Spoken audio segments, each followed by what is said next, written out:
Welcome to Young Business Professionals. It's still me, Felix, and I hope you're all fine today. I would like to give you further insights into the PPAP process. Therefore, we will take a look today on the meaning of the PPAP Level 3. The target is to give you a general understanding in a few minutes.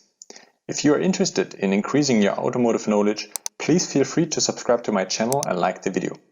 You may also check out our Facebook page, through which we would like to create a community that shall support each other, growing everybody's knowledge. Let me once again start with a short introduction about the general purpose of PPAP before we are touching PPAP Level 3 more in detail. The abbreviation PPAP stands for Production Part Approval Process. This is a process that is pretty often applied in automotive industries, but which is also used in other industries. The process is requested by customers, often automotive OEM, from their suppliers that are developing and implementing new products. It is as well part of the APQP process. We have already uploaded a video about APQP that is explaining this abbreviation more in detail. You may find the link therefore now up on the left. The purpose of providing a PPAP documentation to the customer is to prove the originally defined product requirements by producing samples through the newly implemented serial production. There are different documentation levels that I would like to introduce to you now. PPAP Level 1 is requiring that the part submission warrant, short PSW, has to be submitted to the customer. PPAP Level 3 is requiring that the PSW with product samples and limited supporting data has to be shared with the customer. PPAP Level 3 is requiring to submit the PSW plus product samples and complete supporting data to the final customer.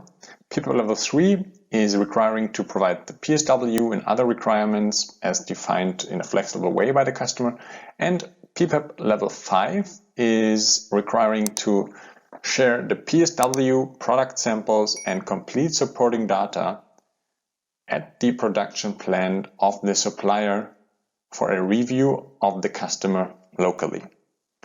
Depending on the request of the customer and the necessity, a specific level of product a specific level for the product is being defined.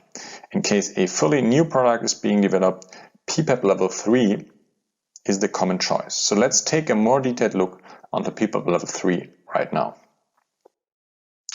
On this slide, you can see the full PPAP scope.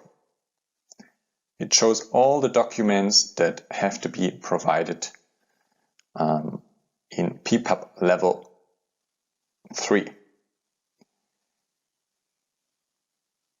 I was framing in orange the mandatory components once more for PPAP Level 3.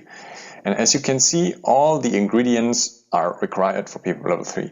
If you are willing to learn more about all the single parts of PPAP, please let me know in the comment section below, and I will provide another video soon about single steps that are required.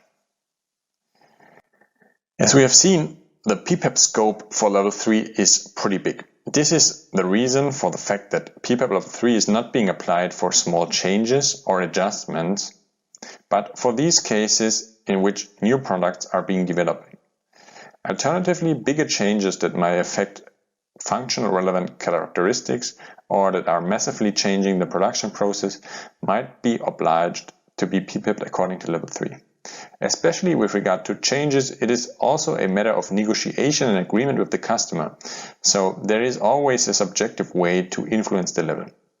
It is important that an agreement is made in a reasonable way. It doesn't help anybody to perform PPAP Level 3 for a small change. But in case we are developing a new product, it shouldn't be a matter of discussion that Level 3 has to be applied. I added another slide with a few more important things that should be considered with regard to all PPAP procedures.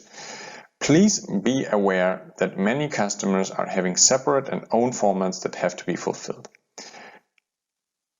They have their own PSW forms, their own control plan forms, or FMEA headers. So please get in touch with the customer early enough before submission in order to clarify which formats should be used. It's a pity if you might recognize that after you have already submitted the documentation and then you need to rework it again.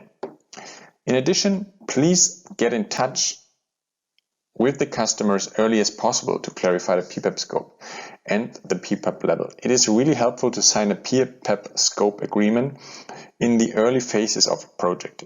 Maybe phase 1 or 2, but definitely earlier than in APQP phase 3 and 4 of the project, as this is definitely too late.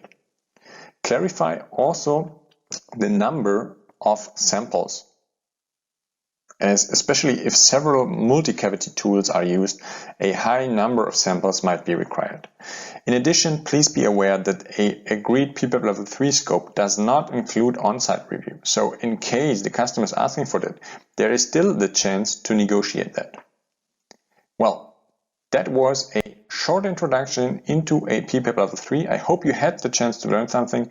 In case you're interested in further topics, leave a comment below and let me know what you're interested in, and I will try to do my best to do another video. I hope you enjoyed the video. I am looking forward for likes and your feedback below. Please subscribe to the channel to not miss further updates.